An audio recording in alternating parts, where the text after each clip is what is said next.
አታሳዝንሽም? እሱማ ታሳዝነኛለች፣ ግን በህይወት አንዳንዴ እንደዚህ አይነት ውሳኔዎችን መወሰን አለብህ።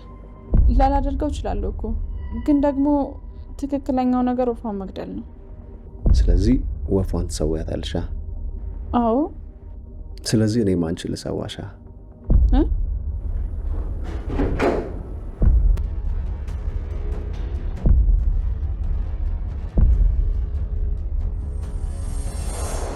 ስለዚህ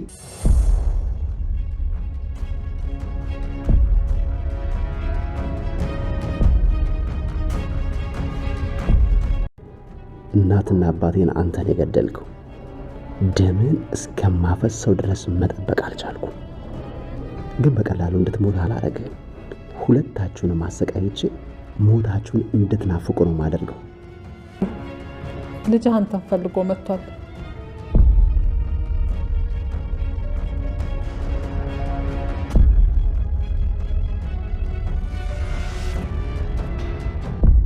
እርግጠኛ ነኝ ከዚህ በፊት ይተዋወቃሉ።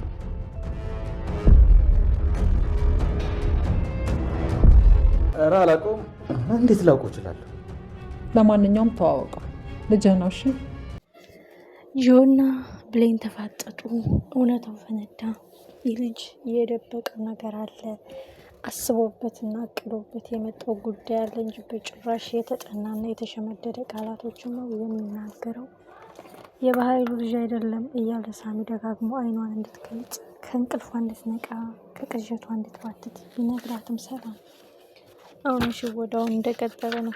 ብሌን እርግቧ ምንም የማታውቀው የዋኋ እርግብ አንቺ ነሽ፣ ስለዚህ አንቺን ልሰዋሽ ሲላት ነው ብሌን 100% ልጅ መልእክትና ተላላኪ ጉዳይ አስፈጻሚ እንደሆነ የተረዳችው ማለት ነው።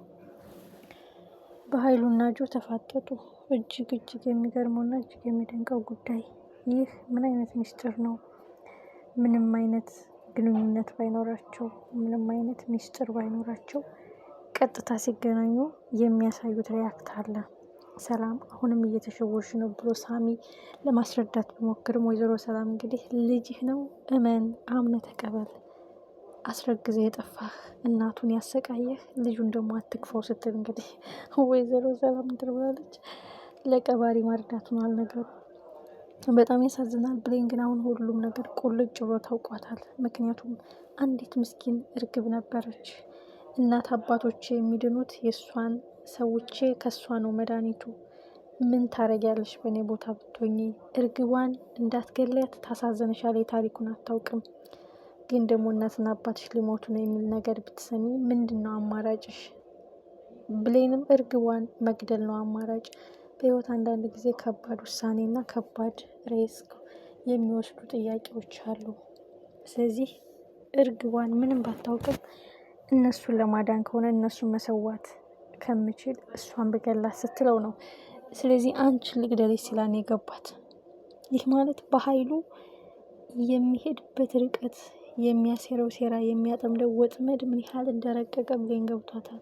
ስለዚህ በኃይሉ እስከዛሬ ጉድጓድ ሲቆፍር ወጥመድ ሲዘረጋ ብሌንን ለመግደል እንቅፋቱን እያከሸፈችበት ወጥመዱን እየበጣጠሰችበት ስለሆነ እርግቧ አንቺ ነሽ፣ ምንም አይመለከትሽም በሷ ህይወት፣ ግን እየገባሽ ሁልጊዜ እቅዴን ታከሽፊያለሽ ሲላት እንደነበረ በኃይሉ ብሌን ያን ነገር መርሳት አትችልም። ከዚህ ልጅ ቢላዋውን ይዘው እውነት ዳይሬክትሊ ይወጋት ነበር ሰላምና ሳሚ ባይደርሱ። በጣም ያሳዝናል። በጣም ልብ ይሰብራል። እጅግ የሚያሳዝነውና እጅግ ልብ የሚሰብረው ጉዳይ ግን ብሌን አሁን ቀጥታ መናገር አለባት። ባለፈውን ተደብቆ ሲሰማ ደብቃለት ራሱን አጋለጠ። ይህ ምንድነው? የሰላምን ደካማ ጎን ስላወቁ ሰላም በቃ ይቅርታ አድርግልኝ፣ ወደ ቤት ተመለስ፣ በቃ አምናሃለሁ፣ አልጠራጠርህም ብላ ቤት እንድታስቀምጠው ነው ብሌን ለገባት ለተረዳት።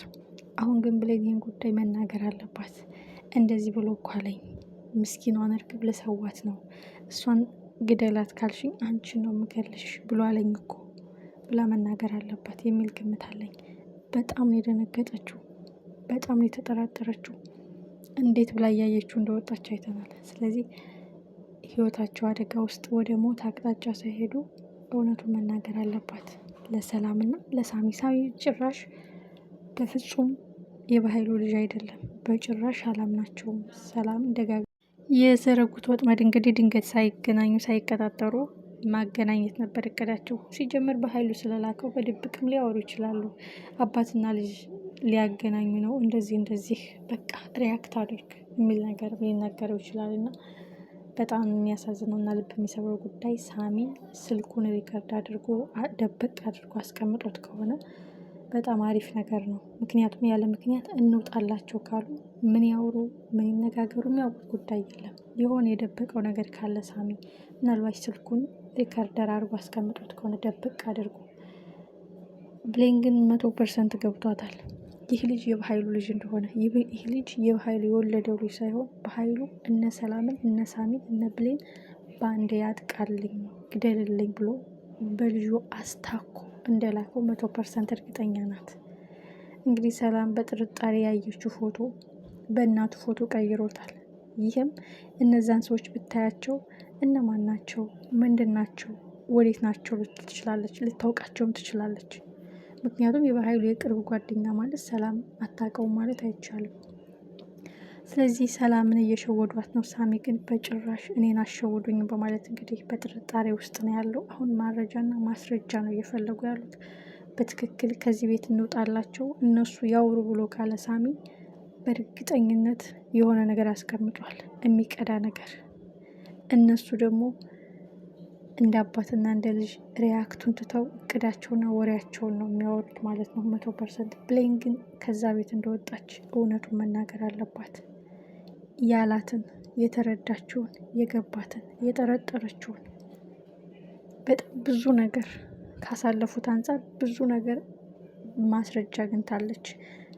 በቃ በእጅ የሚጨበጥ ማስረጃ ባይሆንም ሁሉ ነገር ገብቷታል። ልሰዋሽ አንቺን ማለት ቢላዋውን ይዞ ደብቆት ነበር ማለት እኮ ነው። ኤኒዌይ ካሁን በኋላ ነገሮች ጠበቅ ከረር ያሉ ናቸው። ኦልሬዲ በኃይሉና ጆ ሊተማመኑ ይችላሉ። እቅዳቸው እንደቀጠለ ሊሆን ይችላል። ሰላም ግን ማንም ሳይጠረጥር በድብቅ ልናጣራ ይገባል እያለች ነው። ግን እሱ እየተነቃብን ስለሆነ ኦልሬዲ ቶሎ ግደላቸውን ብሎ ሊለው ይችላል። አሁን ትልቁ ጉዳይ የሳሚ እቅድ ነው። ሳሚ ስልኩን የሚቀዳበት ሪከርደር አድርጎ አስቀምጦት ከወጣ ብዙ ነው። እመኑኝ ሳሚ እንደጠረጠረው ነው። ይሄ ጉዳይ ትክክል የበኃይሉ መልእክተኛ ነው፣ ጉዳይ አስፈጻሚ ነው፣ ነፍሰ ገዳይ ነው፣ እኛን ሊያጠቃን የመጣው በደካማ ጎንሽ ነው የመጣው ብላ ብሌን መናገር አለባት። ምክንያቱም ብሌን የጠረጠረችው እና ያየችው ነገር ተሳስታ ስለማታውቅ።